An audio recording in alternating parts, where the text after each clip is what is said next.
유쾌한 남자들의 시시콜콜 토크쇼 김프로쇼 지금 시작하겠습니다. 저는 김프로입니다.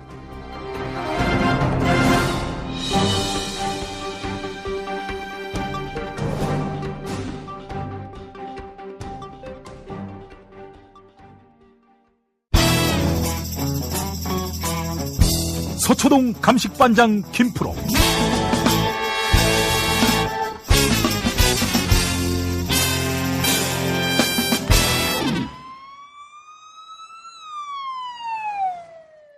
김프로 나와 계시죠?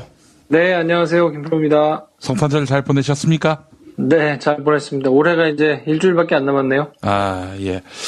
우리 김프로가 내년부터는 주 1회로 줄인다고요? 아무래도 매일 브리핑을 소화하기에는 제가 이제 끈이 떨어진 지가 오래돼가지고 너무 콘텐츠가 부실하다. 그래서 제가 최근 잇따른 잘 맞추지 못하는 이런 것도 뭔가 책임을 져야 되는 거 아니에요? 아, 근데 이 정도 적중률은 뭐 타의 모범이 됩니다. 그렇지 않아요? 지난주 이완구 얘기만 안 했더라면 퍼펙트인데. 얘기하지 말걸. 괜히 오지랖이 떨어가지고. 그 얘기는 안 했으면 얼마나 좋아. 그러니까요. 여러모로 부담스럽네요. 이건 우리 김프로가 재충전의 시간이 필요하고 해서 그렇다고 이대로 떠나보낼 수는 없어서 주 1회 정도 만나는 걸로 조정을 하려고 합니다. 자, 이제 남은 일주일 동안 최선을 다해 주셨으면 감사할 텐데. 자, 오늘 다스 얘기 준비하셨다고요?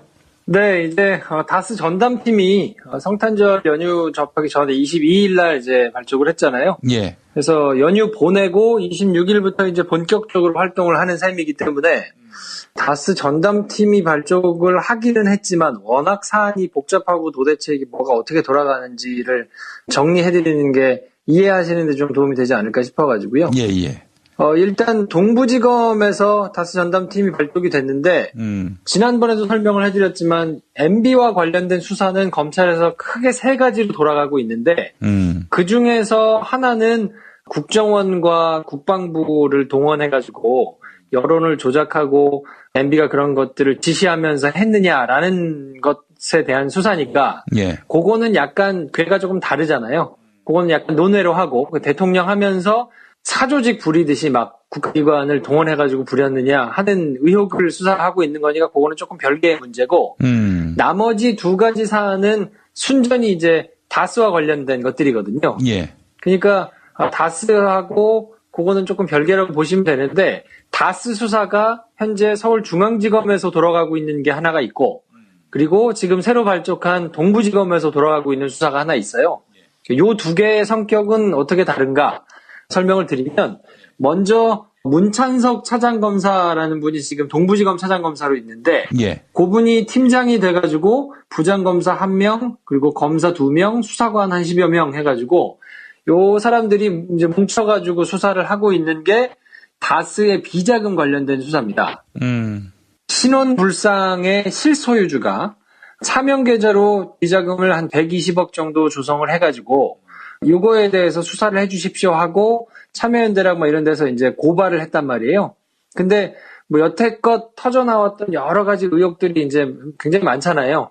그리고 증언을 했던 사람들도 있고 이렇기 때문에 그냥 풍문으로 넘기기에는 이제 너무 구체적으로 돼 있기 때문에 이 지금 고발된 내용만 따지면 뭐 횡령, 범죄 수익 은닉, 조세 포탈 이런 것들이 이제 주요 혐의가 될 거고요. 예. 그리고 여기 하나 더 있는 게 당시에 특검 수사가 이루어졌던 내용이기 때문에 정호영 특검이 특수 직무유기 혐의로 이제 같이 넘어가 있어요. 그러니까 이런 내용을 동부지검에서 지금 수사를 하고 있다고 보시면 될 것 같고요. 특검이 직무유기를 했다는 거는 당시에 특검이 수사를 했을 때 자금 흐름이 이상한 게 나왔고 그래서 그 계좌라든지 뭐 이런 것들을 충분히 파악했는데도 이거를 더 수사를 하지 않고 검찰의 자료도 제대로 안 넘겼다라는 의혹이거든요. 물론 이 내용에 대해서 정호영 특검은 당시 이 비자금 조성이 아니고 직원이 횡령한 거였다. 그리고 자료도 다 넘겼다. 이렇게 지금 해명은 하고 있습니다만 당연히 차명을 이용해가지고 돈을 조성했다 그러면 그냥 형식상으로는 횡령일 거거든요. 김용민 브리핑의 밑에 코너를 맡고 있는 김프로 통장으로 해가지고 돈이 이렇게 지속적으로 빠져나갔으면 김프로 이 새끼 나쁜 새끼네 라고 얘기하도록 형식은 돼 있잖아요. 근데 이제 그 돈을 김용민 씨가 다 받아가지고 썼다 그러면 그게 비자금인 거니까 당연히 김용민 씨가 자기 통장으로 돌리지는 않을 거 아닙니까? 그러니까 그때 당시에는 형식상 그렇게 맞춰져 있는데 그건 횡령위로 믿을 수밖에 없었다라고 이제 해명을 하고 있는 건데 요거는 사안이 돌아가면서 이제 수사를 해보면 알 내용이니까요.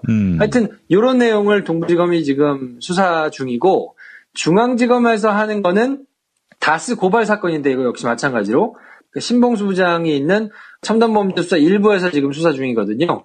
요거는 옵셔널 캐피털 대표가 여러분들이 많이 아시다시피 다스가 투자금 140억 원을 먼저 빼갔잖아요. 옵셔널 벤처스에서 안 가져가고. 그러니까 이거를 가져가는 과정에서 MB 또 뭐 김재수 전 LA 총영사 이런 사람들이 조직적으로 관여를 해가지고 LA 총영사가 될 수 없는 사람인데 그 자리에 가서 앉아 있으면서 MB하고 전혀 상관없는 회사라는 다스에 대해서 뭐 지속적으로 보고도 하고 지시도 받고 뭐 이러면서 140억을 가져갔다는 거니까 이거는 문제가 있는 거 아니냐. 왜냐하면 이렇게 되면 직권남용이 되는 거니까요. 대통령이 공무원들을 동원해가지고 전혀 아무런 상관없는 회사를 도와주라고 막 한 거니까 그럼 이것도 문제가 되는 행동이죠. 그러니까 이거에 대해서 이제 수사가 돌아가고 있는 건데 그래서 검찰이 이상은 대표의 예전 운전기사를 지난주에 참고인으로 불러가지고 조사를 하기도 하고 이제 조금 속도를 내고 있거든요. 예. 그래서 140억 원 관련해가지고 공무원들이 동원돼서 뭔가 부당하게 개입해서 다스의 실소유주를 찾아낼 수 있을 것이다 라고 추정하는 사건이 하나는 중앙지검에서 돌아가고 있고 그리고 다스 내부에서 엄청나게 많은 비자금이 조성이 돼가지고 이게 차명으로 조성이 돼서 이게 쓰였으니까 요 돈에 대한 거를 좀 밝혀주십시오라는 게 동부지검에서 지금 수사가 진행 중이란 말이에요. 근데 동부지검에서 키를 잡고 있는 팀장 문찬석 차장이 어떤 사람인가를 조금 설명을 드리면 이해하기가 조금 쉽지 않으실까 싶은데 이분은 연수원 기수를 치면 24기입니다. 윤석열 중앙지검장이 23기니까 한 기수 아래에 있는 사람이라고 보면 되고요. 예. 전남 영광 출신이고 경기고등학교 성균관대학교를 나왔어요. 그리고 이분은 오랫동안 이제 증권범죄 뭐 이런 것들을 좀 오래 했거든요. 돈과 관련된 수사를 전공으로 하던 분이에요. 그래서 남부지검에 지금 금융범죄 수사를 하는 부서를 따로 떼가지고 그쪽에 가 있거든요. 중앙지검에서 옛날에 증권범죄 합수단장도 역임을 한 적이 있고 예. 그래서 이 전전에 근무했던 곳이 남부지검인데 남부지검 2차장으로 근무할 때는 금융범죄 수사 총괄 지휘를 하기도 했었어요. 그리고 이분이 개인적으로는 시세 조정과 관련해서 그러니까 주가 조작하고 뭐 이런 범죄와 관련해가지고 대검찰청에서 블루벨트, 블랙벨트 이렇게 해가지고 급수를 주는 게 있거든요. 뭐 파란띠, 빨간띠, 뭐 검은띠 하듯이. 근데 이분이 시세 조정 관련된 범죄에 1급 공인전문검사 인증을 받았거든요. 2016년에.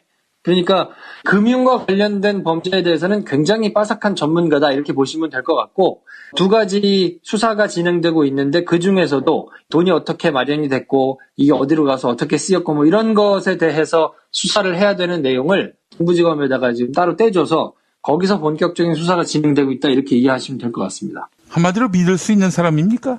뭐 그렇죠. 지금 입장에서는 중앙지검에서 조금 금융에 대해서 잘 모르는 사람이 수사를 맡게 되는 것보다는 빠삭한 사람이 수사를 지금 하고 있는 상황이니까 그 내용에 대해서는 잘 몰라서 그냥 엄벙덤벙 지나갈 가능성은 매우 낮아졌다고 보시면 될 것 같고요. 그리고 지금 중앙지검에서 적폐 수사가 굉장히 지금 속도를 내가지고 한꺼번에 진행이 되고 있잖아요. 예. 그러니까 굉장히 많은 특수검사들, 그러니까 특수수사를 잘하는 사람들이 이미 하나씩 주요 업무를 지금 맡고 있는 상황이고 그 수사가 꽤 오랫동안 진행이 되었기 때문에 물리적으로도 굉장히 힘든 상황이거든요. 이런 상황에서 중앙지검이 아닌 동부지검에 나와 있는 검사들이 이 사건만 지금 별도로 맡아서 진행을 하는 거니까 그냥 수사의 내용적인 면만 보더라도 수사팀이 수사하기에 용이한 환경이 된 거는 확실합니다. 문찬석 차장검사의 상부가 윤석열 서울중앙지검장이다 보니 아무래도 이명박 씨에게는 수사 구도가 상당히 불리하겠어요.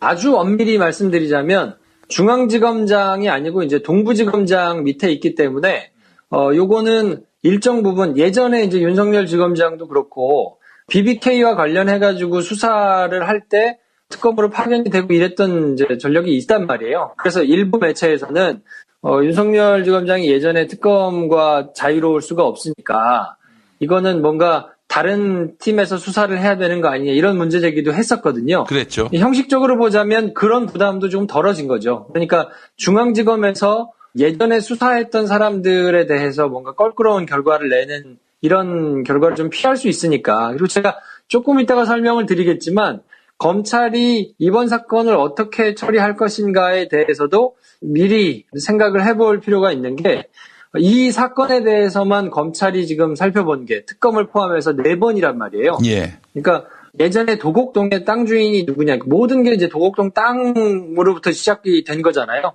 거기에 땅값이 오르면서 그 돈을 이제 시드 삼아가지고 여기저기 투자하면서 지금 다스가 이렇게 커진 건데 그 당시에 도곡동 땅 주인이 누군가 검찰이 수사를 했는데 이때 제3자, 그러니까 지금 땅 주인 거 같지는 않고 제3자 거 같은데 그 제3자가 누군지는 모르겠다 이렇게 결론을 내려버렸단 말이에요. 그랬죠. 근데 그때가 이제 MB가 대통령이 직전이니까 봐주기 수사 아니냐라고 했지만 그때 당시에는 워낙 MB가 그냥 대통령이 되는 게 확실시 되는 때였기 때문에 대선 국면에 접어들어가지고 주가 조작을 누가 한 거냐 이거를 MB가 알고 같이 한 거냐 아니면 김경준이 혼자 한 거냐 이거 가지고 또 검찰이 수사를 한번 하고 그 뒤에 특검도 수사를 한번 했단 말이에요. 근데 이것도 역시 마찬가지로 MB가 그냥 사기를 당한 것으로 정리가 되고 당시에 김경준 씨가 8년형을 선고받고 옥고를 치렀잖아요.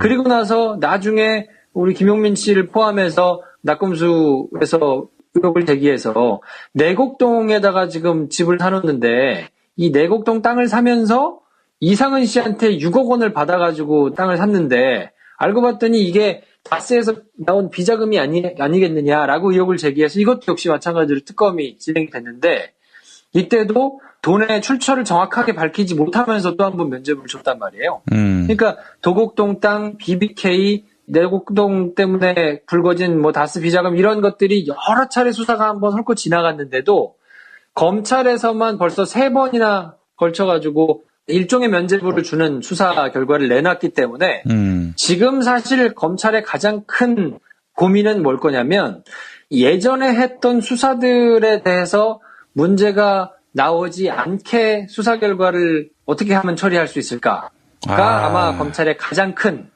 고민일 거예요. 왜냐하면 여태까지 유수히 봐왔던 검찰의 행태를 보면 검찰이 하여튼 자기 조직에 오른손 들어가지고 자기 왼팔 자르는 거는 한 번도 한 적이 없거든요.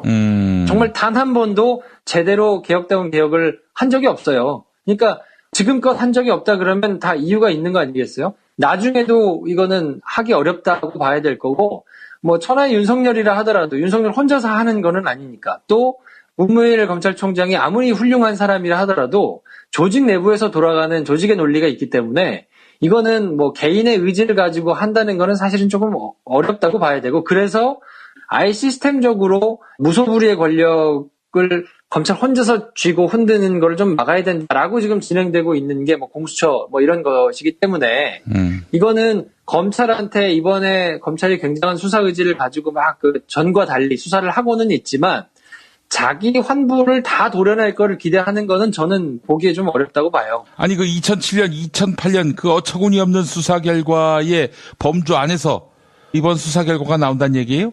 검찰이 그렇게 멍청하지 않죠. 그래서 제가 말씀드리고 싶은 거는 이번 수사는 MB한테 굉장히 불리하게 나올 가능성이 크다고 봅니다. 아니 그러면 뭐야 지금 한 얘기는? 그러니까 검찰 입장에서는 검찰이 예전에 냈던 결론에 대해서 스스로 생채기를 내는 결론을 내기는 저는 어렵다고 봐요. 내더라도 아주 뭐 지엽적인 부분에서 사과 정도 하거나 뭐 이렇게 되지 그때 당시에 이 사람들이 모두 다 뭐 비리에 얽혀가지고 뭐 이렇게 했다라고 다 드러내서 밝히기는 어렵지만 지금 수사가 진행 중인 내용들은 자세하게 들여다보면 예전에 진행됐던 수사들과는 혐의 내용이 달라요. 그러니까 이게 무슨 말이냐면 다스의 실소유주가 누구냐를 밝히더라도 그 밝혀낸 과정이 예전에 제기됐던 의혹들 있지 않습니까? 뭐 도곡동 땅 주인이 누굽니까? 내지는 BBK의 주가 조작을 누가 했습니까? 아니면 내곡동에서 그때 내곡동 땅을 사는데 그때 당시에 돈을 누가 대줬습니까? 뭐 이런 거에 대해서 당연히 그것들을 수사하다 보면 다스 실소유주가 MB였다는 걸 알 수 있지 않았겠습니까? 라고 사후적으로 추궁은 가능하지만 지금 나와 있는 것은 이미 120억 원이라는 돈이 돌아서 그게 차명으로 돌아가지고 나와 있던 전혀 새로운 범죄 혐의거든요. 그러니까 이 새로운 범죄 혐의에 대해서 제대로 수사를 해서 이거의 실소유주가 MB라는 거를 명확하게 밝혀내면 사람들의 시선은 MB로 향할 가능성이 더 크고요. 그러면 그때 당시에는 왜 못 밝혔느냐라고 봤을 때 그때 당시에는 돈의 규모가 이렇게 크지 않았고 당시에는 비자금이 아니라 직원 일부가 횡령한 것으로 볼 수밖에 없었던 이런 내용들을 잘 커버하면서 아주 세게 수사 결과가 나와야 MB와 관련된 사람들이 제대로 처벌받는 모양새가 나와야 그 전에 잘못했던 검사들의 허물을 많이 들춰내지 않아도 되는 뭐 이런 지금 형국이라고 할까요? 그렇기 때문에 제가 보기에는 결과적으로는 MB가 엄벌에 처해질 가능성이 매우 높다라고 지금 전망합니다, 저는. 뭐 어쨌든 MB가 처벌되는 방향으로 간다. 이 이야기면은 뭐 괜찮습니다. 어찌됐건. 이렇게 반응이 나온다니까요. 왜냐면 만약에 MB가 제대로 처벌을 못 받는다 그러면 이거를 잘못을 누가 했겠어요? 검찰이 한 거 아닙니까? 그렇죠. 3-4번이나 되도록 여러 번 수사를 했는데도 다 구멍을 뚫어줘가지고 결국은 MB가 살아났는데 끝끝내 못 밝혀내고 MB한테 면죄부가 돌아간다. 이러면 그럼 검찰 폭파해라. 그리고 더더군다나 공수처도 더 세게 해라. 뭐 이런 여론이 막 불릴듯이 일어날 거거든요. 그렇기 때문에 이거를 막아내려면 MB에 대해서 세게 수사를 해서 아주 제대로 처벌을 해서 그래 MB가 처벌받았으니까 옛날에 뭐 대통령 바로 이제 될 사람이고 한참 서슬퍼런 대통령 시절인데 그때 하는 거 한계가 있지. 좀 봐줘. 이렇게 여론이 될 수 있기 때문에 지금 검찰에서는 직을 걸고 하여튼 명운을 걸고 MB에 대해서 세게 수사를 할 수밖에 없어요. 그래서 지금 MB 쪽에서는 네. 최대한 정치 뭐 보복이네 어쩌네 이런 프레임을 가지고 나와가지고 뭘 하지만 잘 안 먹힐 거거든요. 검찰에 아무리 뒤로 돌려가지고 아는 사람 뭐 이렇게 해서 해도 잘씨가 안 먹힐 거예요. 왜냐하면 자기 조직을 제대로 보호하려면 지금은 MB를 가장 세게 도려내야만 되는 상황이 됐기 때문에 그 예전에 MB가 자기가 굉장히 서슬퍼런 권력을 가지고 밑에 있는 사람을 인사권으로 다 이렇게 쥐락펴락 주무르던 때를 생각하고 지금은 막 하려고 하겠지만 전혀 씨알도 안 먹힐 겁니다 아마. 그리고 지금은 아주 본인이 옛날에 했던 것의 곱절 이상을 돌려받을 가능성이 굉장히 커졌다고 봐야 되고요. 그런 차원에서 지금 검찰이 굉장히 빠르게 수사를 진행하고 있는 거는 공소시효가 얼마 안 남았어요. 지금 혐의가 진행되고 있는 것들의 사안이 너무 오래됐기 때문에 신속하게 수사를 해야 되고 보다 구체적으로 성과를 내야만 하는 상황에 처했거든요. 그렇기 때문에 지금 공소시효를 계산하면 뭐 민기적 거리고 있거나 뭐 여러 가지 뭐 여론을 보고 주변 뭐 이런 걸 살피고 이럴 시간이 없어요. 검찰 조직이 최대한 덜 피를 보려면 최대한 세게 MB를 수사해야만 되는 상황이고 이 과정에서 어쩔 수 없이 예전에 잘못했던 허물에 대해서도 칼을 들이댈 수밖에 없을 겁니다. 근데 전부 다 들이댈 수는 없을 거고 그 안에서도 경중을 따져서 야 이거는 법리적으로 아무리 봐도 이건 좀 빠져나가기가 어렵다. 그러면 그래 그럼 우리 식구라도 조금 쳐낼 수밖에 없겠다. 어쩔 수 없이. 다만 나머지 사람들은 조금 보호를 해야 되니까 최대한의 보호 논리를 만들려면 그거를 우리가 왜 이렇게 할 수밖에 없었어요라는 거를 자세하게 설명하는 방식으로는 불가능하기 때문에 덮어지지 않거든요. 그러니까 지금은 결과를 모든 국민이 원하는 센 걸로 내는 수밖에 없다라고 놓고 지금 달리고 있다고 봐야 될 거니까 하여튼 MB 수사와 관련해서는 시간을 두고 조금 지켜보시면 예전하고는 비교할 수 없이 센 결과가 나올 것이라고 저는 거기에 500원을 겁니다. MB를 봐줄 가능성은 없다. 이렇게 봐도 됩니까? 그럼요. 왜 그렇게 되면 그 부담을 오롯이 검찰이 다 안아야 되는데 제가 적어도 경험한 그리고 제가 아는 검찰은 그럴 가능성이 없고요. 그렇게 되면 그 이후에 아마 검찰 조직 자체가 뭐 공수처나 뭐 이런 것이 굉장히 힘을 받으면서 붕괴될 가능성이 굉장히 세기 때문에요. 최대한 검찰 조직을 지키려면 지금 이게 조금 뭐 면구스럽긴 하고 조금 뭐 볼품이 없긴 해도 옛날에 제대로 수사 못했던 것을 제대로 밝혀내야만 자기들이 산다는 생각을 아마 하고 있을 거예요. 그러니까 야, 시간 지나고 법리적으로 그때는 어쩔 수 없었잖아. 뭐 이런 얘기를 내부적으로는 툴툴거리면서 개인적인 자리에서는 하겠지만 수사 결과에 대해서는 지금은 그럴 수 있는 상황이 아니라고 봐야죠. 알겠습니다. 세게 처벌을 해서 검찰의 과거 MB 덮어주기 수사 이걸 또 잊어버리게 만든다. 이런 맥락으로 이해하면 되겠군요. 네네. 그러니까 뭐 하여튼 제대로 쳐다보려면 그것과는 별개로 가야 되거든요. 그러니까 검찰 조직이 무소불위의 권력을 계속 쥐고 흔드는 거는 절대 바람직하지 않기 때문에 이걸 시스템적으로 어떻게 제도화해가지고 고쳐나갈 것인가에 대한 고민은 계속 해야 되고요.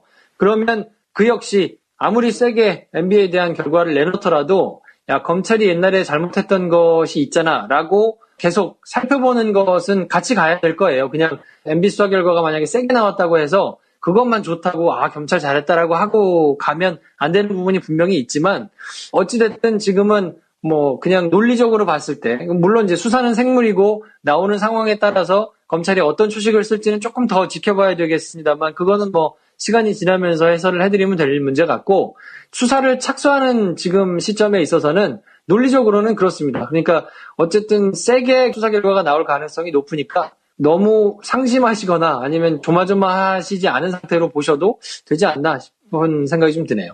알겠습니다. 자, 김프로 오늘 수고하셨습니다. 네, 내일 뵙겠습니다. 서초동 감식반장 김프로.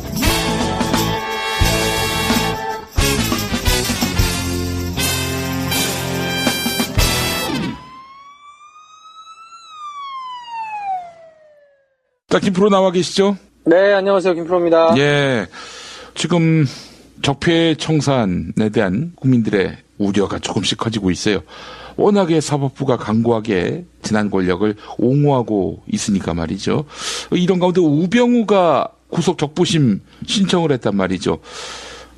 근데 우리 김프로는 이미 이런 상황을 예견하고 똑같은 일이 벌어지지는 않을 것이다. 그러니까 석방하는 일은 없을 것이다. 이렇게 예측하지 않았습니까?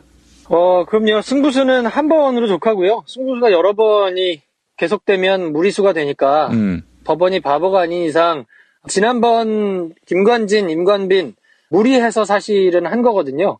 그런 걸 여러 번 할 수는 없을 게 분명하고요.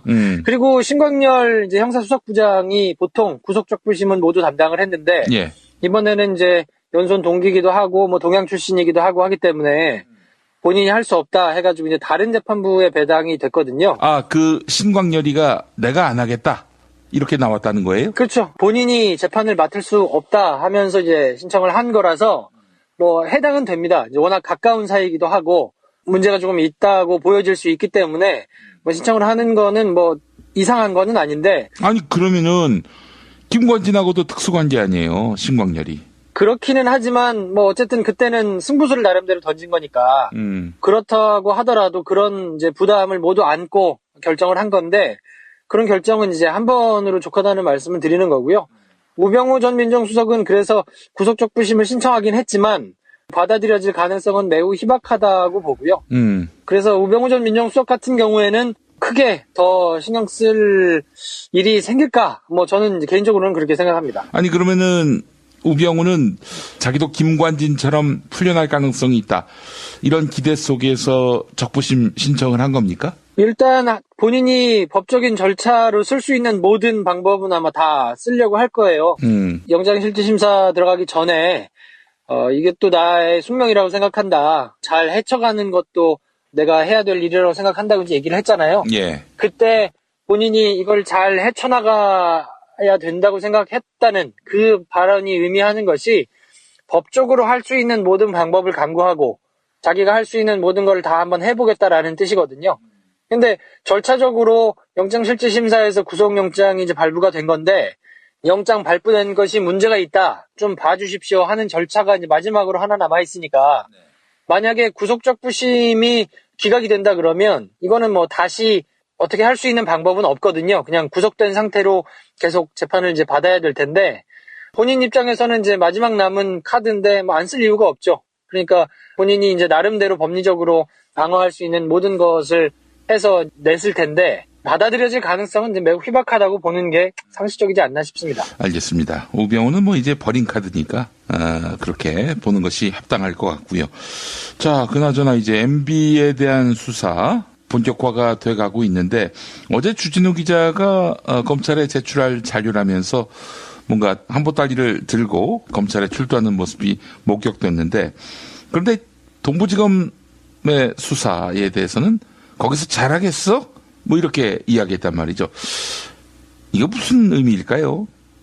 아무래도 중앙지검의 주요 이제 검사들이 몰려 있고 거기가 아무래도 뭐 이런저런 화력이 세기 때문에 동남북서라고 보통 이제 표현을 하는데 서울중앙지검 외에 동남북서에 있는 지검들에서 수사 사이즈가 그렇게 큰 경우가 많지는 않거든요, 사실은.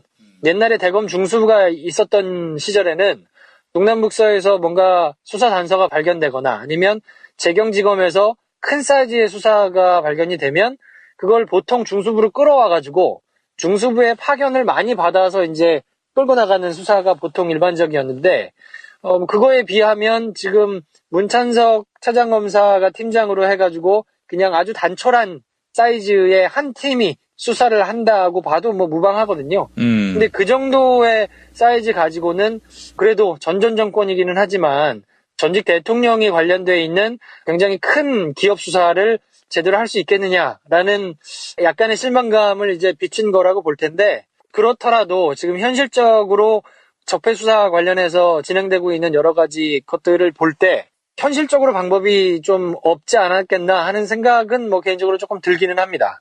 그래요. 그 현실적인 방법이라면 뭡니까? 왜냐면 이제 MBC 뉴스데스크가 각 잡고 이제 보도를 시작했는데 문무일 총장의 워딩을 따가지고 이제 뉴스도 했더라고요. 적폐 수사와 관련해가지고는 지금 안 하면 수사를 언제 하겠느냐. 그래서 멈추지 않고 계속 간다라는 이제 의지를 밝혔다고 MBC가 이제 뉴스를 했는데 예. 그게 이 정부의 전체적인 기조이기도 하고 검찰의 전체적인 기조이기도 하다고 보는 것이 아마 상식적일 거예요. 근데 보수 언론들 일부가 빨리 어떻게든 수사를 조금 마무리하고 이제 그냥 좋은 게 좋은 거라고 덮고 미래를 이야기합시다 이렇게 하고 있는 것들이 이제 여럿 있거든요. 예. 그렇게 보도를 하는 곳들은 대부분 본인들의 의지를 담아서 보도를 하는 거라고 봐야 될 거고요. 검찰은 어쨌든 칼을 뽑았으면 무라도 베야 되는 상황 아니겠습니까? 근데 지금 중앙지검에서 돌아가고 있는 적폐 관련된 수사, 그것도 이명박 정권 관련해가지고 돌아가고 있는 수사도 크게 보면 두 개나 있잖아요. 뭐 국방부 또 국정원에서 있었던 여론조작 사건, 거기에 MB가 관여됐느냐라는 수사도 하나 돌아가고 있고 또 다스가 140억 원을 돌려받는 과정에서 불필요하게 직권남용을 한 것도 있지 않느냐, 뭐 이런 혐의도 이제 수사를 진행 중이고, 뭐 이런저런 수사들이 굉장히 산발적으로 지금 돌아가고 있기 때문에, 그리고 뭐 아직 수면 위로 불거지지는 않았습니다만, 검찰에서 또 해야 될 중요한 사건 중에 하나가 최순실의 재산을 환수하는 작업도 이제 해야 될 거거든요. 근데 이제 그런 커다란 사이즈의 수사들을 생각한다 그러면, 물론 뭐 이명박 전 대통령의 다스 120억 원 수사가 사이즈가 작다거나 중요성이 떨어진다거나 그런 얘기는 아니지만 어쨌든 간에 수사를 하려면 현실적으로 할 수 있는 팀들을 붙여가지고 해야 되는데 문찬석 차장검사의 팀이 얼마나 화력을 가지고 수사를 제대로 할 수 있느냐, 이걸 뭐 시작하는 단계에서 뭐 성공할 거냐 말 거냐를 벌써 보는 거는 조금 무리인 것 같고, 그래도 시간을 조금 두고 지켜보면서 판단을 하는 것이 맞지 않나, 저는 뭐 기본적으로 그렇게 생각합니다. 예, 그래요. 주진우 기자가 단정적으로 이야기한 부분은 뭐 이제 수사 잘하라, 최선을 다해 하라. 그렇지 않으면은 니는 뭐 결국에는 그거밖에 안 되는 인간이다라는 일종의 어떤 경고 같은 거라고 봐야 되겠네요. 그럼요. 그건 뭐 주진우 기자 개인의 의견뿐만이 아니고 플랜 다스의 개라고 해서 다스 주식을 사는데 150억 원이라는 숫자가 금방 모였잖아요. 몇 주 만에 사람들이 모여서 그게 뭐 금전적으로 이득을 보는 것이나 이런 게 아닌데도 불구하고 3만 명이 넘는 사람들이 그 돈을 들여가지고 다스의 실소유주를 한번 찾는데 내가 기여하고 싶다 하는 의견들이 이렇게 모일 정도니까 예. 전 국민적으로 굉장한 염원이 담겨 있다는 거는 뭐 부정할 수 없는 사실인 것 같고요. 그런 거를 검찰이 모를 리가 없다고 봅니다. 그러니까 전혀 아무런 수사가 진행되고 있지 않고 커다란 수사가 별로 진행되고 있지 않은 상황인데 동부지검에서 이 수사를 맡아가지고 팀을 꾸려서 한다 그러면 그거는 비난받아야 마땅한데요. 지금 중수부도 없는 상황이고 특수부가 서울중앙지검에서 빵빵하게 돌아가고 있는데 산적한 적폐 관련된 수사가 사이즈가 큰 게 굉장히 많단 말이죠. 근데 그런 상황에서 동부지검에서 팀을 따로 꾸렸다고 해서 그거를 그냥 제 표현이 그렇습니다만 평시 전시로 만약에 비유를 하자 그러면 지금은 이제 전시 상황으로 봐야 되니까 예. 평시하고 같은 상황으로 놓고 동부지검에서 그냥 팀이 꾸려진 거를 놓고 비난을 하기에는 그래도 조금 한번 진행되는 상황을 한번 좀 봐야 된다. 그리고 어제도 제가 설명을 드렸지만 지금 검찰이 처한 상황이라는 게 수사를 어지간하게 하고 뭐 적당하게 뭉개가지고는 본인들이 굉장히 큰 코를 다칠 수 있는 상황이기 때문에 이건 아무튼 조금 지켜봐도 된다 하는 게 제 개인적인 입장입니다. 알겠습니다. 자, 그나저나 이제 57일 남았습니다. 공소시효까지. 다스 문제와 관련한 공소시효겠죠? 이 57일이. 그럼요. 여러 가지로 이제 시간이 오래 지났기 때문에 검찰 입장에서도 그게 이제 제일 좀 마음에 걸릴 거예요. 그래서 수사 속도를 조금 빨리빨리 내야 되고 구체적인 성과를 지금 내야 되는 상황이 왔기 때문에 뭐 하여튼 물밑으로도 나름대로 수사를 조금 빡빡하게 하고 있을 것으로 저는 기대를 하는데 그거는 뭐 어쨌든 한 2달 조금 안 되는 기간이 남아 있잖아요. 예. 검찰이 또 바짝 피치를 올려가지고 수사를 하면 성과를 못 내는 그런 집단은 아니니까 뭐 다음은 보름 정도만이라도 진행되는 상황을 한번 지켜보시죠. 알겠습니다. 57일. 뭐 길다면 길고 짧다면 짧은데 근데 일단 이 안에 기소를 하게 된다면은 MB에 대한 수사는 뭐 이제 재판 때까지 상당한 그런 시간적 여력을 얻게 되는 거죠? 사실은 이제 길지는 않아요. 보통 기업 비자금 수사를 한다 그러면 내부에서 굉장한 제보자가 있어가지고 서류를 단단하게 갖다 줘도 이거를 제대로 찾아가지고 얼개를 짜고 기소해서 완벽하게 유죄를 받아내는 데까지는 굉장한 공력이 들어가거든요. 근데 지금 이제 57일밖에 안 남은 상황에서 굉장히 조금 바트게 수사를 진행해야 되는 상황이기 때문에 여러 가지로 상황이 좋지 않은 것만은 사실입니다. 근데 의지를 얼마나 가지고 이거를 달라붙어가지고 하느냐에 따라서 또 수사는 생물이라서 물리적인 기간이 길다고만 좋은 거는 아니기 때문에 지금은 이제 충분히 시간도 지났고 그 가운데서 뭔가 삐걱거리면서 등을 돌린 사람들도 분명히 생겨났을 거거든요. 그러니까 뭐 그런 사람들의 진술을 받는다거나 뭐 확보를 하게 된다면 분명히 수사의 물꼬가 예상하지 못한 곳에서 터질 가능성도 얼마든지 있기 때문에 그거는 아무튼 조금 지켜봐야 될 것 같습니다. 참 다스 수사. 이제 와서 이제 착수하는 것도 사실 참 굴욕적인 일인데 그래도 열심히 해줬으면 좋겠다는 그런 생각이 듭니다. 만약 다스와 관련해서 실소유주가 MB로 드러난다면 사법처리 수위가 어떻게 될지 이것도 관심사예요. 그럼요. 지금 그래서 가장 큰 거는 동부지검에서 진행되고 있는 횡령, 범죄수익 은닉, 탈세 이게 형량으로서는 가장 세거든요. 뭐 나머지 직권남용이라든지 뭐 이런 부분에 대해서는 형량 자체가 세지는 않기 때문에 어쨌든 가장 센 형량으로 처벌을 받을 수 있는 거는 동부지검에서 진행되고 있는 수사인데 그래서 조금 우려하는 목소리도 나오고 있는 게 그런 이유 때문이고요.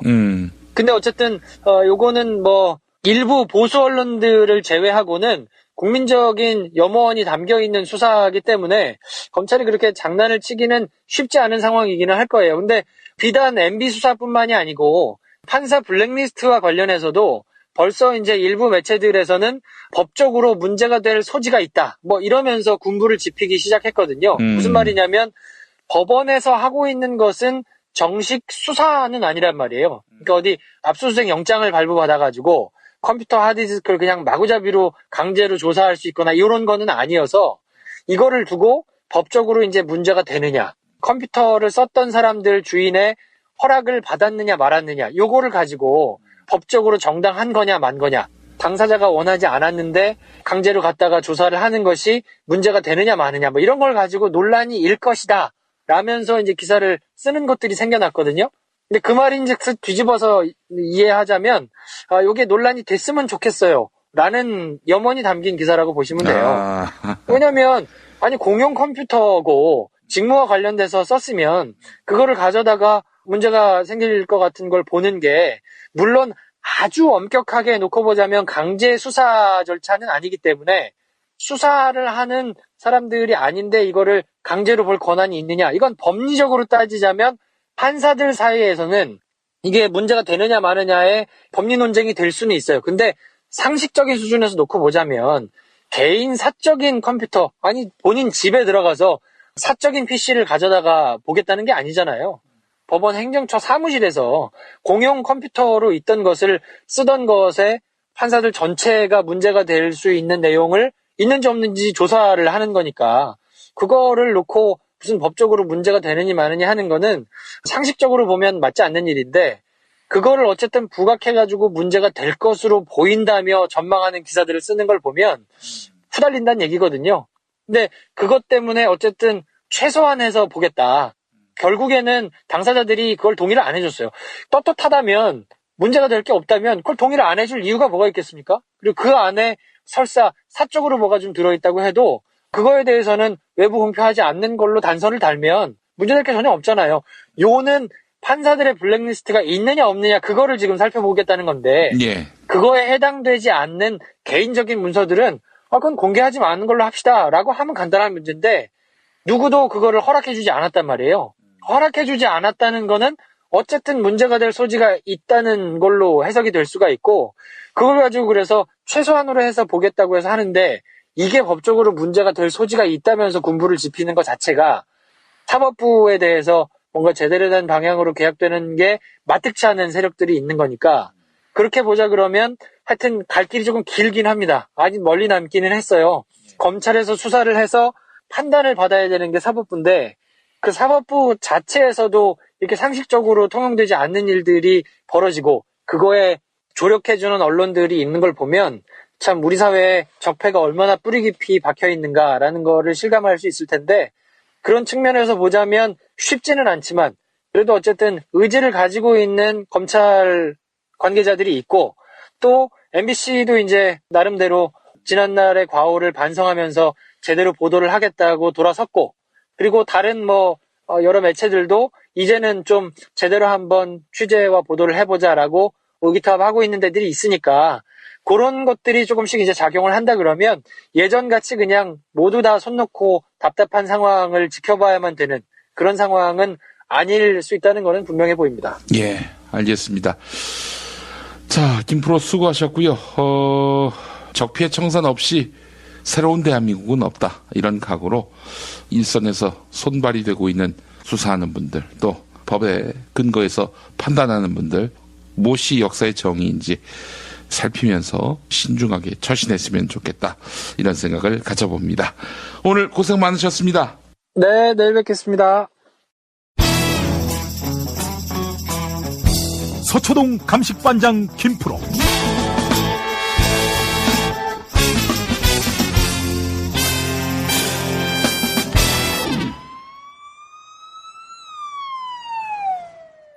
김프로 나와 계시죠? 네, 안녕하세요. 김프로입니다. 네, 고생 많습니다, 연일. 저보다 훨씬 고생을 많이 하시는데요. 우리 김프로가 더 고생하는 게, 안 되는 방송 자꾸 한번 키워보려고 애를 쓰는데 성과가 없는 것 같아서. 그래도 이 김용민 씨께서 방송에서 계속 밟아주셔가지고 그 덕분에 또 이 배지도 받고 하여튼 김프로쇼가 잘 연명하고 있습니다. 배지가 뭡니까? 그 왜 팟빵에서 2017년 탑20 배지를 달았습니다. 아, 그래요? 그런 게 있었군요. 축하드리고. 자, 그나저나 지금 국민들의 관심사가 다 끝난 줄 알았더니 또 홍준표가 그런 호기도 부렸잖아요. 자기를 기소했던 검사 가만두지 않겠다, 이런 호기를 부리기도 했는데, 이거 아주 정면으로 되치기 당했어요, 지금. 네, 근데 그 발언의 행간을 잘 보실 필요가 있는 게요. 네.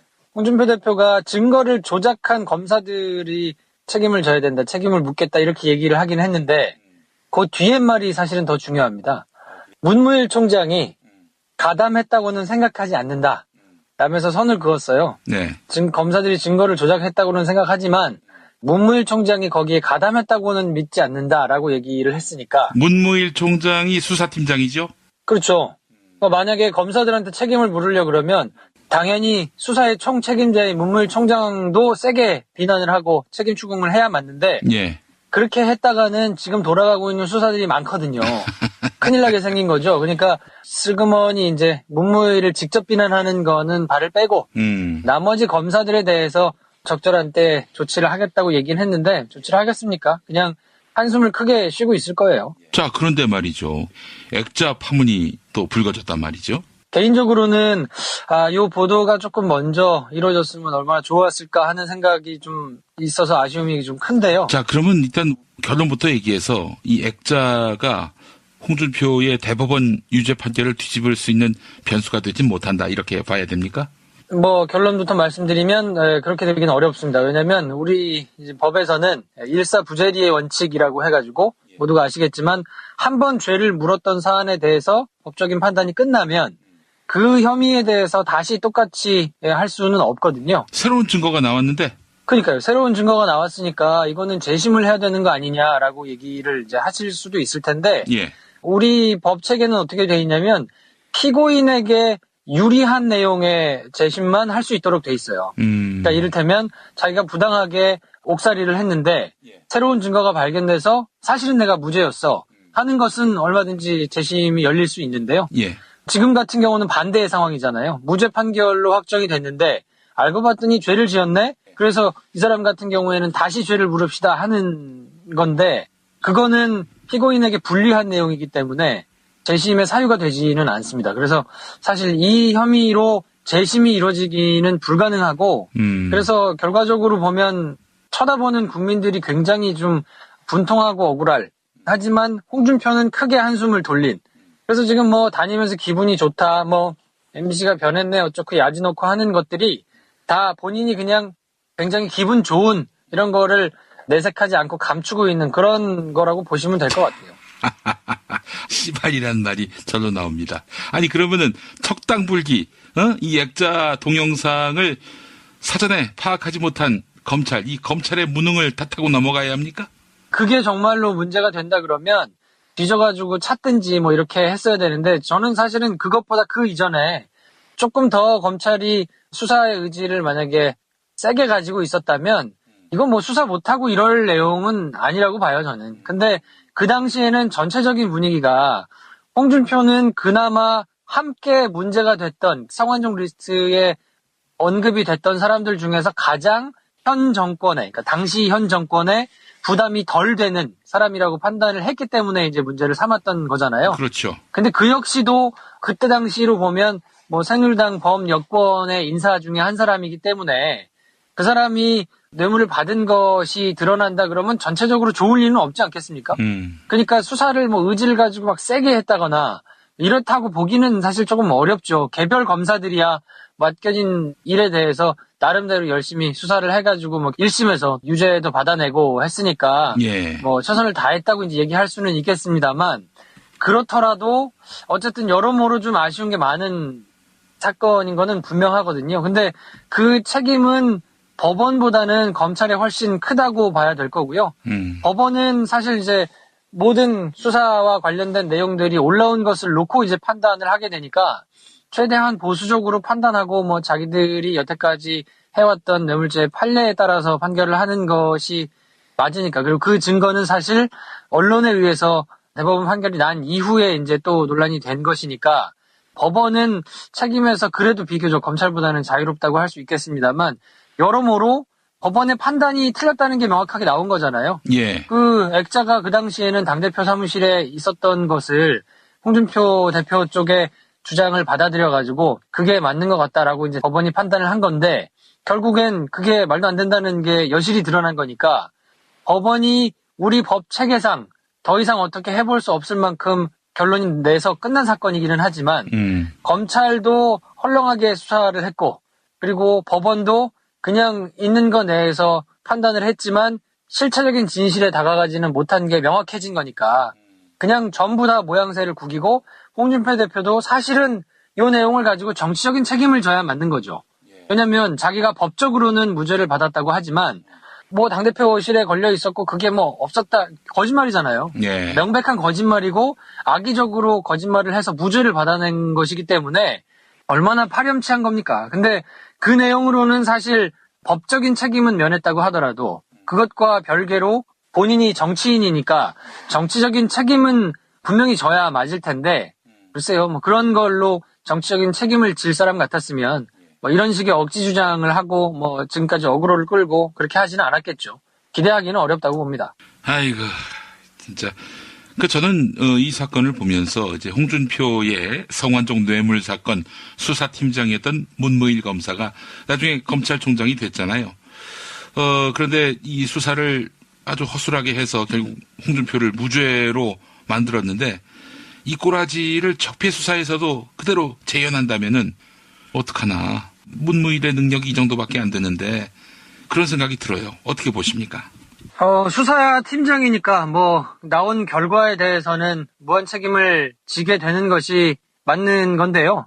그렇다고 하더라도 현실적인 상황을 완전히 배제하고 볼 수는 없을 거거든요. 근데 그때와 비교해서 지금은 상황이 훨씬 낫기는 합니다. 뭐 제가 여러 차례 말씀드렸지만 그때 당시에는 정권 차원에서 말도 안 되게 민정수석이나 뭐 여러 가지 루트를 통해서 검찰의 수사를 찍어 누르던 때였기 때문에 그때는 제대로 수사를 하고 싶어도 그렇게 수사를 하기가 쉽지 않았을 거는 여러 가지 사건을 통해서 우리가 알 수 있는 거잖아요. 그게 잘했다는 것은 아니고. 그러니까 김프로. 그러니까 내가 김프로에 대해서 좀 안타까운 게 뭐냐면은 이런 말이 불필요해. 왜 해서 괜히 검찰을 두둔하냐는 이야기를 듣냐 이거야. 그냥 문무일이라고 한마디 하고 넘어가면은 그거 될 일 아닌가?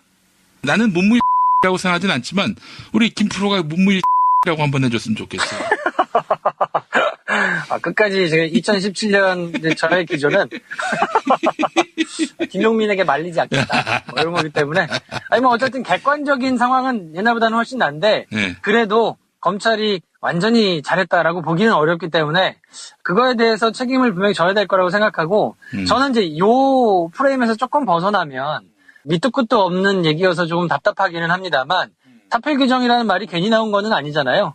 홍준표가 성완종 리스트에서 정말 거의 명백하게 나온 사건을 요리조리 잘 빠져나가지고 무죄를 받았단 말이에요. 본인은 굉장히 기쁠 거 아닙니까? 쳐다보는 사람들은 답답하고. 근데 저는 그 반대의 상황이 얼마든 연출될 수도 있다라는 기대를 가지고 있는데 그게 법적으로는 어떻게든 될 수밖에 없는 내용을 잘 빠져나가서 지금 무죄가 됐고 사후에 증거가 새로 발견됐는데도 불구하고 다시 죄를 물을 수 없는 상황이 됐단 말이죠. 그렇지만 제가 기대하고 있는 거는 법적으로 문제 삼기는 어려운 일이지만 정치적으로 도저히 회생이 불가능한 그런 일로 몰락할 가능성도 있지 않을까 하는 생각을 하거든요. 사실 류여애 씨가 지금 억한 심정을 가지고 말도 안 되는 것들을 까겠다 지금 나오지 않습니까? 예. 불과 몇 달 전만 하더라도 바로 옆에 착 붙어가지고 우리 대표님 하면서 막 이렇게 굉장히 사이가 좋게 지내던 사람들이었는데 지금 각자 이익에서 틀어지고 나니까 거의 상심지를 키고 나오잖아요. 예. 그러면서 뭔가를 이렇게 까겠다고 나오는데 저는 이런 움직임이 앞으로 계속될 것이다. 그리고 지방선거를 거치고 총선을 거치면서 과연 홍준표에게 이익으로 뭉친 집단이 언제까지 그냥 똘똘 뭉쳐가지고 계속 갈 수 있겠느냐. 저는 분명히 류해는 시작이라고 보고요. 그거와 정말 비교도 안 되는 내용들을 들고 나와서 폭로를 하거나 그런 것이 뒤집어지면서 수사가 새로 시작될 가능성도 얼마든지 있다고 봅니다. 근데 만약에 그렇게 수사가 시작된다 그러면 지난 정권 하에서는 이렇게 답답한 결과가 나왔지만 이제는 그렇게 되기 힘들거든요.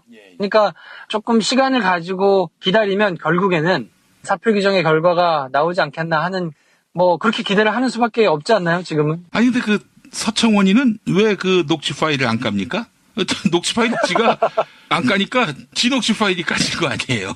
시사저널에 의해서 지가 돈 받은 거. 그때도 이제 여러 해석을 드렸지만 녹취 파일이 없었다고 봐야겠죠. 만약에 있었다고 하면 본인이 지금 이렇게 당협위원장에서도 떨어지고 수세에 몰렸을 때 슬쩍 다른 사람을 통해서라도 충분히 깔 수 있을 거거든요. 근데 못하는 걸 보면 블러핑이었을 가능성이 커 보이고 결국에는 이제 자기 녹취 파일이 까지면서 정치 생명이 끝날 위기에 지금 처해 있는데 홍준표라고 여태까지 정치 생활을 쭉 해온 거를 보면 그냥 지나갈 수 있겠나. 저는 시간 문제라고 생각하고요. 조금 하여튼 기다려보면 답답하지만 하여튼 나중에 조금 시원한 결과가 나올 수도 있지 않을까 그런 생각을 하고 있습니다.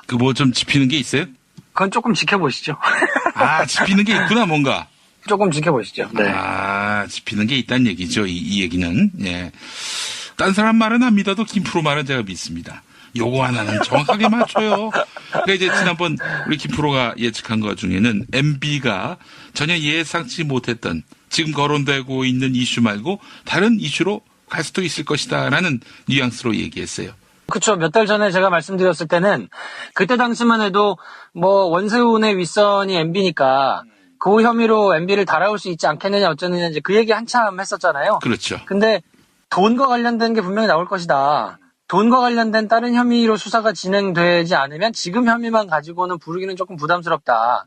조금 기다려보시자 이런 얘기를 했었는데 예. 뭐 아니나 다를까 차명 계좌를 통해 가지고 마련해 놓은 비자금을 이제 누가 횡령했느냐, 탈세가 어떻게 되느냐, 범죄 수익 은닉, 또 돈과 관련돼 가지고 뭐 140억 원을 땡기는 과정에서 있었던 직무유기 뭐 이런 것들은 사실 그때만 하더라도 전혀 감을 잡지 못했던 내용인데 나름대로 뭐 이렇게 저렇게 준비를 하고 있던 내용들이니까 저는 이것도 마찬가지로 홍준표 대표에 대해서 지금은 조금 답답해 보일 수는 있겠으나 시간이 조금 지나면 시간은 결국 국민들의 편이 아니겠나 하는 생각을 하고 있습니다. 예, 알겠습니다.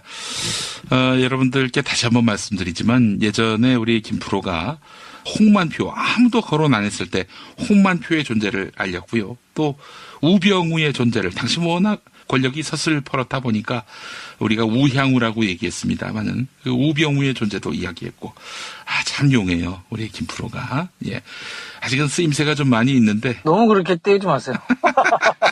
부담스럽게. 쓰임새가 많아 우리 김프로. 예, 앞으로 여러분 김프로 많이 사랑해 주시고 자 매일 코너로는 내일까지도 뵙는 걸로 하겠네요. 뭐 내일도 말씀을 드리겠습니다만 하여튼 6개월 정도 됐나요? 매일 제가 뭐 이렇게 부족하나마 한 얘기 또 하고 한 얘기 또 하고 짧게 할 수 있는 얘기 길게 하고 뭐 이러면서 여러분에게 말씀을 드렸는데 예. 아무튼 다음 주부터는 그래도 조금 내실 있게 내용을 준비하는 것이 맞겠다 싶어가지고 일주일의 이슈들을 조금 정리해서 조금 짜임새 있게 말씀드리도록 하겠습니다. 내가 거기 가서 녹음할까? 현대 월드타워. 뭐 그것도 괜찮죠. 예, 알겠습니다. 우리 김프로가 뭐 말 길게 하고 뭐 했던 얘기 또 하고 그거는 이제 마치 그 회 접시에 무채 같은 그런 개념이고 예. 어쩌다 하나둘씩 나오는 그런 보석 같은 그런 예측과 또 분석은 이 회 같은 그런 느낌으로 전 받아들였습니다. 불편하지 않았어요. 그렇죠. 예. 정확하십니다. 또 염가 아닙니까? 굉장히 싼 가격에 이렇게 회를 접할 수 있다는 것은 축복입니다. 아무튼 새해에도 열심히 하겠습니다. 예, 알겠습니다. 자, 김프로 수고하셨습니다. 네, 내일 뵙겠습니다. 서초동 감식반장 김프로.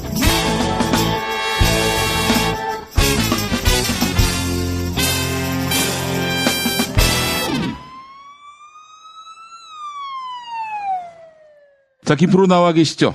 네, 안녕하세요. 김프로입니다. 아이, 고생 많으셨습니다. 아유, 별 말씀을요. 언제부터 우리가 매일 했었죠? 내일은 한 6개월쯤 되지 않았나요? 그렇지. 우리 시즌2 시작하면서 했다. 근데 하도 뭐, 녹음 시간을 잘 맞추지 못했고, 더러는 뭐, 스케줄을 맞추지 못해서 새벽에 녹음한 경우도 있었고, 그래서 한 20년 같이 방송한 것 같아요. 그리고 제가 보통 이제 말을 시작하면 잘 끝나지가 않아가지고, A 주어로 시작했다가 C 수어로 끝나는 경우가 많았기 때문에, 더 그렇게 느끼시지 않았을까. 한 문장이 한 5분 정도 되던 때도 있었고 말이죠. 하여튼 뭐, 방송을 대충 하긴 했지만, 어쩌다 대형 예언이 맞아 떨어져서, 그나마 그동안 김프로의 명성이 유지돼 왔던 것이 아닌가 하는 생각을 해봅니다. 네. 그래요. 하여간 수고 많이 했고, 굉장히 큰 인상을 남겼어요, 우리 애청자분들께. 하여튼 뭐, 제가 부족한데, 너무 말이 제가 이제 길어지고 중언부언했던 거는 사실, 현장의 이야기들을 자세히 알 수 있는 상황이면, 사실 조금 부담이 덜 했을 텐데요. 제가 이제 현직을 떠난 지가 꽤 됐기 때문에, 예전에 했던 경험을 근거를 평을 자꾸 하다 보니까, 제가 좀 불필요하게 말이 좀 길어지고 그런 게 있었는데, 이제 콘텐츠에 조금 내실을 다져야 될 때가 온 것 같다 싶어서, 일주일에 한 번씩 주요 사건들에 대해서 한번 이렇게 좀 준비를 해가지고 말씀을 드리는 편이 훨씬 낫지 않겠나. 기꺼이 받아들여 주셔서 감사하게 생각하고 있습니다. 그때도 뭐 3분 전에 준비할 거면서. 모르지 않지, 다 내가. 들었습니까? 그럼. 다 뽀록이 났군요. 나의 그 꼼수 해석 능력은 천하가 다 아는 사실입니다. 예. 자, 그래요. 오늘 김프로와 함께 2017년 마무리 겸 또 김프로의 데일리 방송 마무리. 어떤 아이템으로 준비하셨어요? 제가 그래서 2017년 한 해를 정리할까 하다가, 그거는 저 말고도 10대 뉴스를 비롯해서 이제 많이들 하잖아요.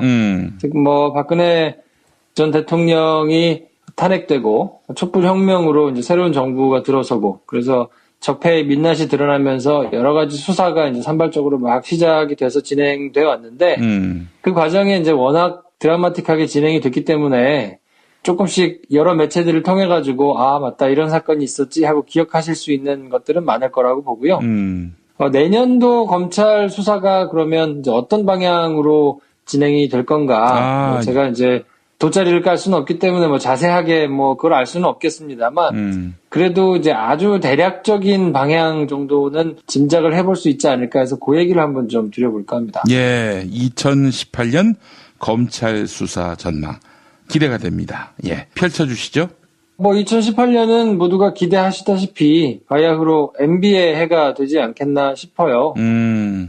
산적한 것들이 워낙 많기 때문에 수사가 지금 진행 중인 것도 있고 수사가 진행돼야 할 것들도 있고 수사가 시작됐거나 대중의 입에 오르내리지는 않지만 그래도 이제 터지기를 기다리고 있는 사건들이 이제 꽤 있을 거기 때문에 예. 제가 한 문장으로 정리한다 그러면 2018년의 검찰은 아마도 다스로 시작해서 저수지로 끝나지 않겠나 하는 생각을 합니다. 예. 이게 무슨 말씀이냐? 지금 많은 사람들이 공분하고 계시는 것 중에 하나가 도대체 다스의 실소유주가 누구인 것이냐. 이거를 아무리 상식적으로 보더라도 이명박 전 대통령인 것 같은데 이걸 도대체 특검과 검찰 4번이나 걸쳐가지고 수사를 한답시고 했는데 왜 다 이렇게 하나도 못 밝힌 거냐. 그리고 10년이 지난 지금 보니까 이제서야 퍼즐이 들어맞으면서 뭔가 상식적으로 이게 MB의 것일 수밖에 없다라는 정황이 쏟아져 나오고 있으니 예. 이제라도 이걸 좀 다시 잘 수사를 해보자. 지금 이렇게 일고 있는 게 플랜다스의 계로도 드러나고 있는 거고 국민들이 열망이 이제 여러 가지로 이제 드러나고 있잖아요. 예. 그래서 검찰이 전담팀을 꾸려가지고 진행되고 굉장히 시끌벅적하게 가고 있는데 시민단체가 고발도 하고 좀 굉장히 좀 어수선하게 또 시끄럽게 가고 있잖아요. 근데 방송을 녹음하고 있는 오늘 SBS가 또 보도를 하기도 했습니다만 자원 외교를 비롯해서 국정 운영 과정에서 드러나는 문제점들이 굉장히 많거든요. 근데 다스의 실소유주가 누군가, 그래서 다스가 돈을 벌게 하는데 누가 어떤 역할을 했는가는 이명박 전 대통령의 어떻게 보면 개인 비리 성격이라고 볼 수 있잖아요. 근데 자원 외교를 비롯한 국정 운영 과정에서 드러난 문제들, 이런 것들은 사실 직권남용을 비롯해서 정권 차원의 비리로 볼 수 있거든요. 예. 근데 이런 것들은 그러면 왜 생겨났는가? 이것들을 이제 살펴볼 필요가 있을 테고, 그래서 저는 다스로 시작된 수사, 그리고 지금 다스와 관련해가지고 많은 사람들이 막 이렇게 관심을 보이고 있기 때문에 연초에는 다스와 관련된 것들이 미디어에 오르내리기도 하고 그렇게 갈 테지만 그러다가 갑자기 뻥 하고 더 큰 정권 차원의 자원외교를 비롯한 여러 가지 국정 운영 과정에서 문제가 있었던 것들이 그것을 뒤덮기 시작하면서 그리고는 결국에는 그런 것들이 이제 한 곳으로 모여 있는 비자금 내지는 저수지 이런 것으로 마무리가 조금 되지 않겠나. 그게 1년 내에 다 끝나지는 않더라도 수사라는 거는 이제 한정된 기간 안에 해내야 되는 미션 같은 거니까요. 그렇게 좀 정리가 되지 않을까 싶은 생각이 좀 듭니다. 한마디로 다스 건으로 MB가 소환될 것이다.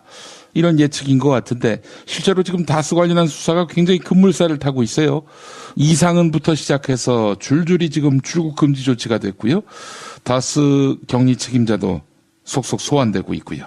제가 한 가지 조금 우려스러운 것은 검찰 분들을 이렇게 만나보거나 서초동 주변 사람들을 이렇게 좀 만날 때마다 느끼는 건데 다스에 대해서는 일반적인 여론의 분위기와는 약간 다른 분위기가 조금 감지가 되는 게 있어요. 그러니까 예를 들면 다스가 법적으로 누구 거냐, 이거를 법리적으로 어떻게 입증을 할 거냐 하는 문제로 들어가면 누가 보더라도 이거의 실소유주가 MB일 것 같은데, 그래서 여태까지 법적으로 그게 뭐 돈의 흐름이라든지 여러 가지가 명확하게 딱 드러난 것이 있느냐, 뭐 아직까지는 그게 이제 딱 떨어지게 발견된 것은 없기 때문에, 그렇다 그러면 뭐 이게 차명의 문제가 되기는 하지만 법적으로 문제를 삼을 수 있냐, 그리고 옛날에 3번이나 수사를 해가지고 이렇게 문제가 없다고 결론이 내린 건데, 일반 사람들은 그렇게 생각해도 법적으로는 뭐 그렇지 않을 수도 있는 거 아니냐라는 이런 미묘한 기류가 조금 감지되는 경우들이 왕왕 있더라고요. 그래서 이게 참 온도차가 조금 있구나 하는 생각을 이제 갖기도 했는데, 뭐 그렇다고 해서 이제 검찰이 의지가 없다 이런 얘기는 아니고, 쉽게 말씀드리면 언론이 계속해서 큰 것들을 터뜨려 나가면서 그것들이 계속 검찰이 안 할 수 없는 구도를 만드는 것이 가장 중요하다. 그러려면 뭔가 특종을 쓴 기자들을 좀 격려하고 그쪽에 제보가 몰리고 뭐 이런 좀 구조를 만들 필요가 있다고 보고요. 이거는 사실 서두에 드리는 말씀이라서 뭐 큰 의미는 없고, 지금 오늘 당장 SBS가 박근혜 정부 때 MB 정부에 아랍에미리트 원전 이면 계약을 조사하라고 지시했다라는 이제 내용을 굉장히 세게 보도를 했거든요. 예. 이게 뭐 작정하고 이거를 이제 터져내려고 조사를 했던 건 아니고, 국정원에서 세트를 만들어 놓고 왜 세트장 압수수색 하도록 했잖아요. 예. 그거를 수사하면서 이제 파생적으로 알게 된 사실이란 말이에요. 폐기물하고 폐연료병을 우리나라가 가지고 와가지고 처리를 해주면, 우리가 공사, 우리 거 하게 해줄게 라고 해가지고 비로 몰래 이제 계약서를 쓰고 공사를 수주한 것 같다, 그런 게 있는지 찾아봐라 라고 이제 국정원에다가 시켰다는 거예요. 그러니까 박근혜는, 우리 저 소녀상 치우고, 그리고 뭐 성노예란 표현 안 쓰고, 그리고 뭐 정대협 단체에 입 막고, 그리고 뭐 불가역적 합의, 이런 식으로 하면서 이면 합의했고, 그리고 이명박이는 그 핵쓰레기를 우리가 가져와서 처리해주는 대가로 원전 수주하고, 이 개 같은, 이 씨발 진짜, 아니 이것들이 인간이야 진짜 이게, 그러니까 결과물은 아직 확인이 안 됐으니까 그런 의혹이 있다고 해서 이제 조사를 시켰는데, 국정원이 조사한 결과를 어떻게 보도했는가는 뭐 청와대에서 지금 알고 있겠죠. 굉장히 큰 사안이어서 이거에 대해서는 어떤 형식으로든 뭐 수일 내에 결과와 관련된 입장이 이제 나올 텐데, 이뿐만이겠습니까? 뭐 다른 국정운영 과정에서 여러 가지 것들이 막 이제 쏟아져 나올 거거든요. 왜냐하면 청와대에서 팜도 놓고 있던 자료들이 무더기로 이제 발견이 됐었는데, 그런 것들을 적폐 수사를 하는 과정에서 아직 언론에 공개되지 않은 내용들이 지금 여러 있을 거기 때문에, 자원외교로 설명되는 이런 여러 가지 구린내가 나는 이런 것들을 조사를 하다 보면 당연히 이제 뻥뻥 그런 것들이 터져 나올 거란 말이에요. 그러다 보면 앞서 말씀드린 특검이 그때 왜 못했느냐 뭐 이런 수사에 대해서는 또, 야, MBA에 관련된 더 큰 게 나왔어? 이런 파렴치한 게 나왔어? 이거 어떻게 해야 돼? 하면서 이제 욕을 하면서 막 쳐다볼 만한 새로운 것들이 나오면 사람들의 관심이 또 이쪽으로 훅 또 쏠릴 수 있단 말이에요. 그럼 아무래도 새로운 의혹이다 보니까 여기에 취재 인력이나 이런 게 붙어가지고 또 이게 아젠다가 돼서 막 돌아가면 자연스럽게 어떻게 하다 보니까 또 MB 관련된, 다스 관련된 이런 것들은 또 그냥 스르륵 지나가거나 뭐 이럴 여지가 조금 생기기 때문에, 어찌됐든 연초에는 다스와 관련된 소환도 줄소환이 이루어질 거고 수사가 한참 진행이 될 텐데, 분명히 어느 정도 지나다 보면 이 MB 정부의 아랍에미리트 원전 이면 계약 같은 구체가 큰 내용들이 줄줄이 이제 터져 나올 거란 말이죠. 그리고 예. 문제가 될 만한 것들이니까 이제 검찰 수사가 시작이 돼서 돌아갈 거고요. 근데 여기서 우리가 조금 따져봐야 될 거는, 그러면 국정 운영을 왜 이렇게 엉망으로 했겠느냐에 좀 집중해 볼 필요가 있거든요. 박근혜 정부는 국정 운영을 정말 엉망으로 했는데 이 모든 것이 최순실로 수렴이 됐잖아요. 박근혜를 바지사장으로 앉혀놓고 최순실이 거기서 생기는 모든 이익을, 이권을 다 자기가 먹으려고 이렇게 뭐 한 거잖아요. MB 정부는 그러면 국정 운영을 왜 이렇게 엉망으로 했던 것이냐, 누구로 수렴될 것이냐, 저는 MB와 그 주변 사람들로 수렴이 될 거라고 보거든요. 특히나 MB. 왜냐하면 본인과 본인 주변 인물들이 뭔가 이권이 생기는 것에 대해서 굉장히 적극적으로 가담했을 것으로 보인단 말이죠.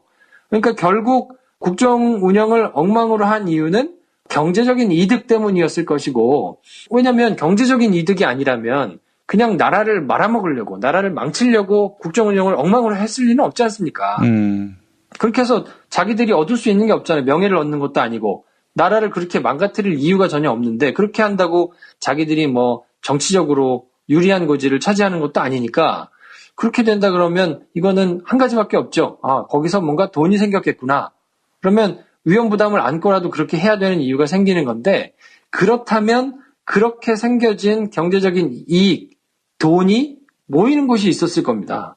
근데 그거를 국내 어디다가 모아놓을 리는 없잖아요. 그렇죠. 그러니까 뭔가 다른 신박한 방법을 찾아가지고 어딘가에다가 그것을 차곡차곡 축적해 놨을 거고, 그게 처음에는 굉장히 작은 종류의, 보통 사업을 하면 뭐 이렇게 프로토타입 만들어가지고 한다 그러잖아요. 아주 작은 것부터, 쉬운 것부터 시작해가지고, 요게 되네? 그러면 그쪽에다가 조금 더 크게, 그러면 지난번에 했던 경험이 있으니까 이런 걸 보완해서 조금 더 대범하게, 뭐 이렇게 해가지고 아마 모인 곳들이 있을 거란 말이죠. 그러니까 검찰 입장에서는 등 떠밀려서 하는 수사, 그리고 팔 걷어 붙이고 하는 수사를 놓고 보자 그러면 요 저수지를 찾아내는 게 사실은 후자에 가깝습니다.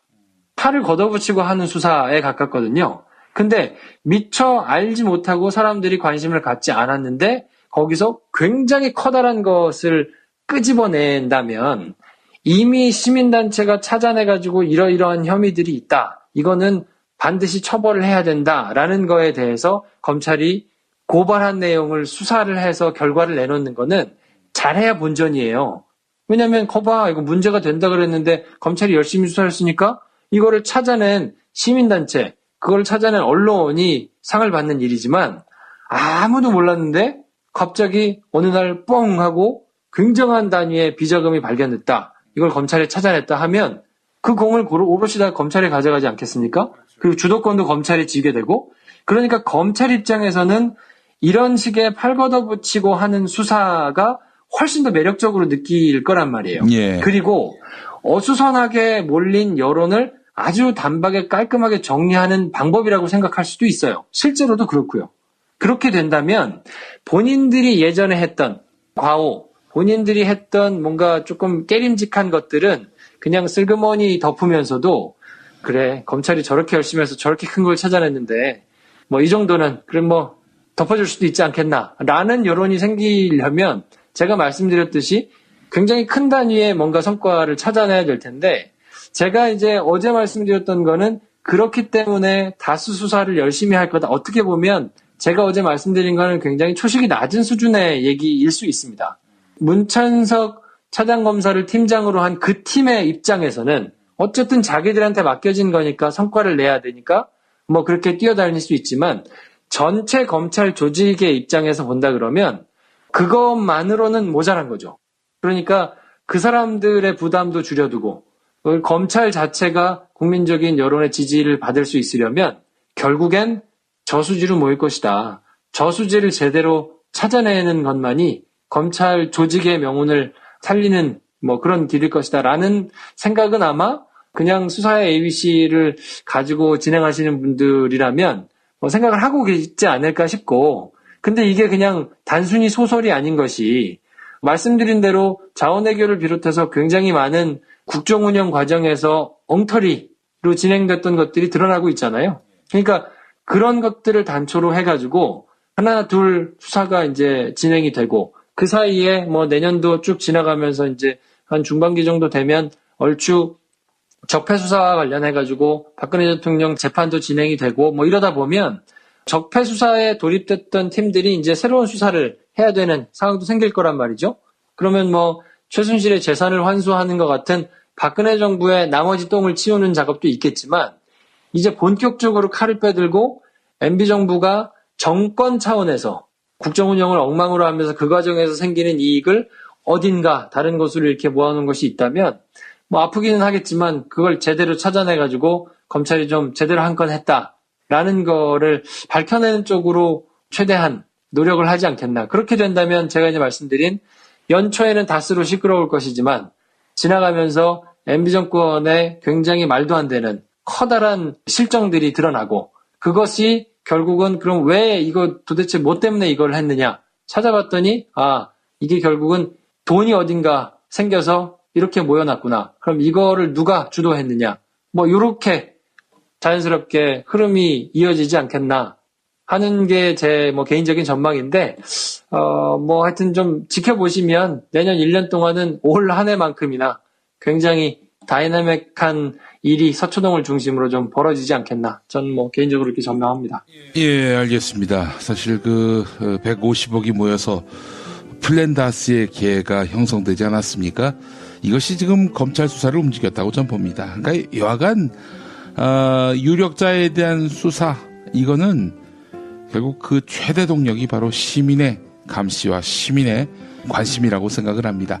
그렇지 않고서는 저는 적폐의 한 축이었던 검찰이 그렇게 수사를 하겠어요? 저는 그런 의미에서 보자면은 우리 시민들이 지금 이 역사를 주도하고 있다. 마찬가지로 탄핵도 그러했고 또 이명박 구속도 그러할 것이다. 이런 생각에서 저는 이명박의 구속을 확신합니다. 왜냐? 이게 150억이 모였는데 순식간에 3주 만에 이거는 스킵할 수가 없는 거거든요. 검찰도 잔뜩 긴장하면서 다스 수사에 지금 손을 댄 것이 아니겠는가 하는 생각이 들고요. 계속 MB를 감시하고 계속 이명박 박근혜로 이어지는 이 권력에서 들어먹었던 씨발 새끼들 제대로 관심을 갖고 우리가 수사가 제대로 이루어지고 있는지 따져봐야 하고 얼척없는 그런 뭐 영장 기각이라든지 구속 적부심을 통한 석방 이런 걸 하는 놈들 이름을 정확하게 기억하고 그 얼굴도 기억해서 국민 무서운 줄 알게 해준다면은 아마 저는 우리가 원하는 적폐청산에 다가가지 않겠는가 하는 그런 기대를 갖습니다. 저한테 옮으셨나 봐. 주 끝나지가 않네, 문장이. 아이, 근데 한 문장, 한 단어, 얼마나 주옥 같아. 당신처럼 그냥 기약 없이 그냥 길어지는 게 아니라 방송을 나한테 배워야 돼. 어디 이상한 데서 배워가지고 말이야. 어? 자, 김프로와는 다음 주 주말에 매주 만나도록 하겠습니다. 자, 김프로, 한 해 동안 수고하셨습니다. 네, 그동안 하여튼 부족한 제 긴 이야기를 잘 들어주셔서 감사하고요. 하여튼 새해에는 복 많이 받으시고 좀 더 단디 잘 준비해가지고 주말마다 찾아뵙도록 하겠습니다. 네, 수고하셨습니다. 네, 새해 복 많이 받으십시오.